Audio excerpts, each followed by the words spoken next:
What do I remember? Using a condom every time? Yeah, I remember. I don't ignore it. Using a condom every time during sex is really important. Wow, Ria is smart.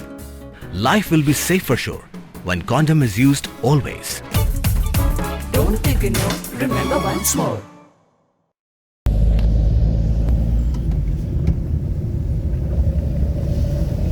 Bona ini.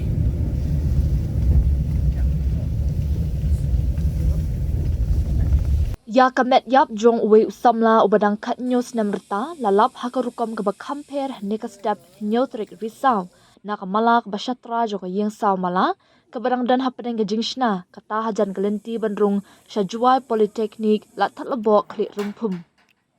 Kitlong kubor kia thu ba uni ulanot udai ubadang puli hak kelas 11 bat ubadai nakasnong hapo West Giant Hills bat ubasyong wai marjan kanika jaka. Laong ba kanika ying hakabala lap ya kamet yap jong u kajingai tang kumba arspa hadu arspa sanpo mitar naka ying kaba usyong usa.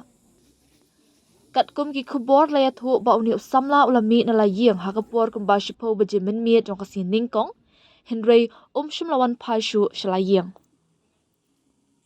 Hadien kajing pelong ya kajingwa lalap ya kamet jong u heneka step singi baar hakapor kumba lai baje men stem.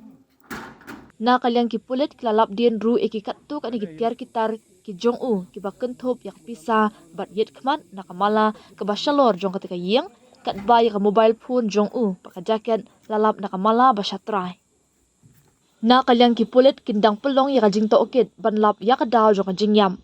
Na kaliang kakinhuan forensic na shlong kilalit jingo sya katika jaka na kabenta ban lum ya kisaki satar bat ya kamet yap hadin la pinkit no syapo Jowai Civil Hospital yalong nakabenta banle ya ka postmortem.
Dude, Priya and Reha both want to meet me today. I just met Shreya yesterday. What should I do? First, go and get yourself tested for HIV. HIV test?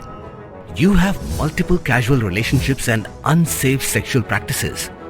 So it is important to get tested for HIV. You are scaring me, bro. I'm not trying to scare you. I'm trying to make you aware. Having sex with someone without a condom carries the risk of HIV. Why are you always ignoring this? Do I have to remind you every single time? And yes, you seriously need to change your behavior. Okay, fine. I'm not ignoring it.